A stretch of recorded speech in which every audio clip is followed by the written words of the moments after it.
I thought we were financially transparent until our mortgage was denied. Uncovering my wife's sister's betrayal and a hidden affair shattered everything.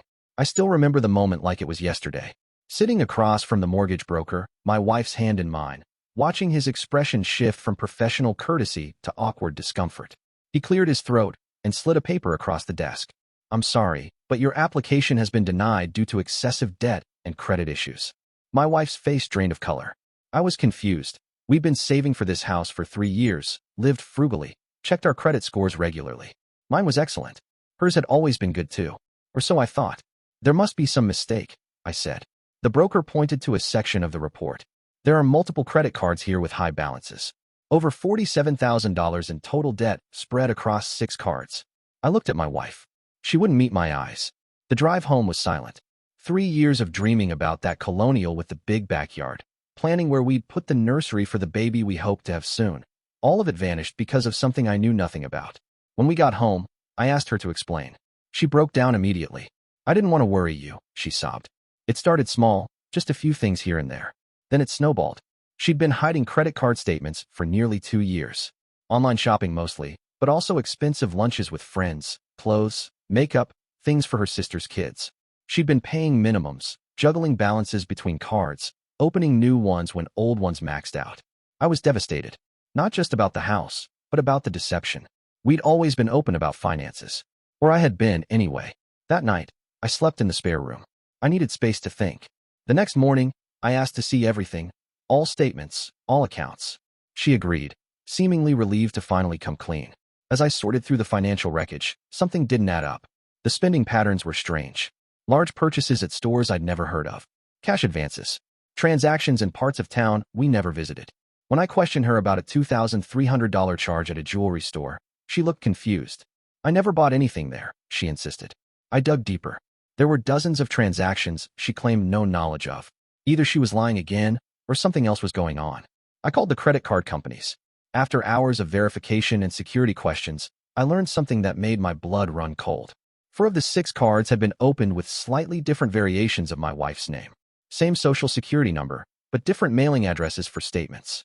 Someone had stolen her identity. When I told her, she collapsed into tears again, this time from relief mixed with horror. We spent the next week filing police reports, contacting credit bureaus, and documenting everything. The investigation revealed the culprit, her sister. The same sister my wife had always protected, made excuses for, helped financially. The sister with the difficult life and bad luck, who was always just about to get back on her feet. My wife was shattered. "I gave her our spare key last year when she was between apartments," she whispered. "She must have taken photos of my personal documents." The betrayal was profound. Her sister had systematically destroyed our financial future while accepting my wife's genuine help and support. Update 1. The confrontation with her sister was ugly. She denied everything at first, then blamed addiction issues, then financial desperation because of her kids. She cried, raged, and finally begged us not to press charges. My wife was torn. This was family. Her niece and nephew would suffer if their mother went to jail. But I couldn't let it go.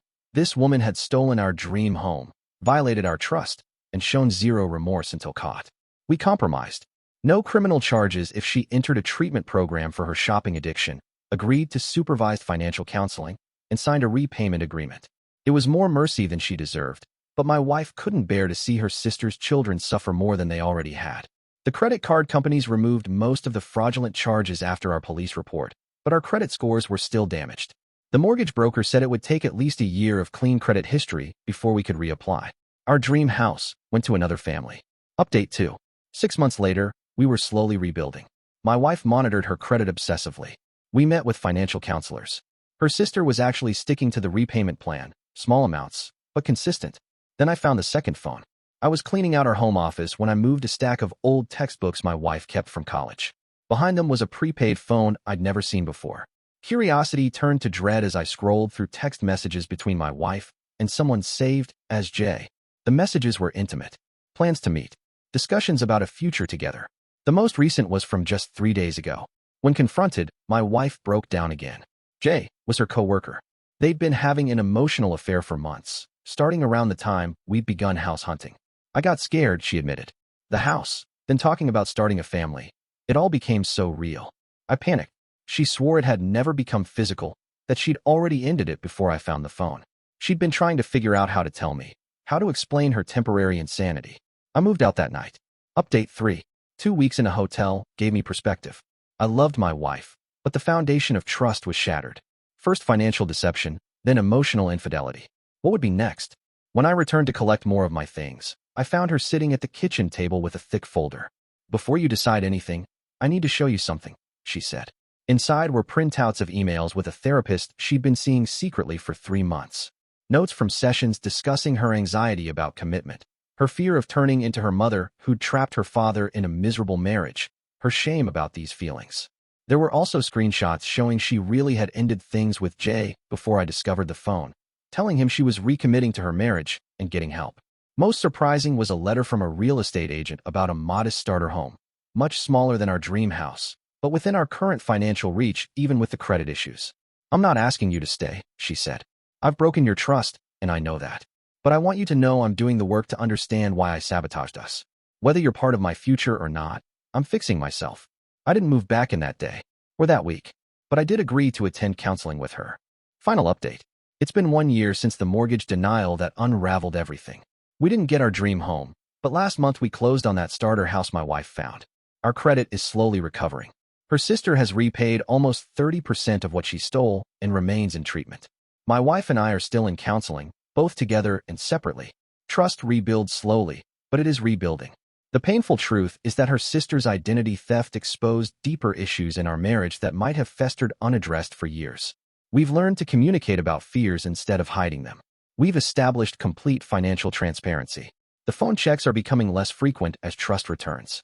Yesterday, as we painted what will someday be a nursery, though we're in no rush now, my wife stopped suddenly, brush in hand. "Thank you for giving us another chance," she said. "Not everyone would have. I'm not sure I would have either, if I hadn't seen how hard she's worked to understand her self-destructive patterns and change them. If I hadn't recognized my own role in creating an environment where she felt she couldn't express doubts." Sometimes losing a dream home helps you build a stronger foundation for your actual home. And sometimes the worst betrayals, painful as they are, force you to confront the cracks that were already there. We're not perfect, but we're honest now with our finances, our fears, and our futures. And that's worth more than any house.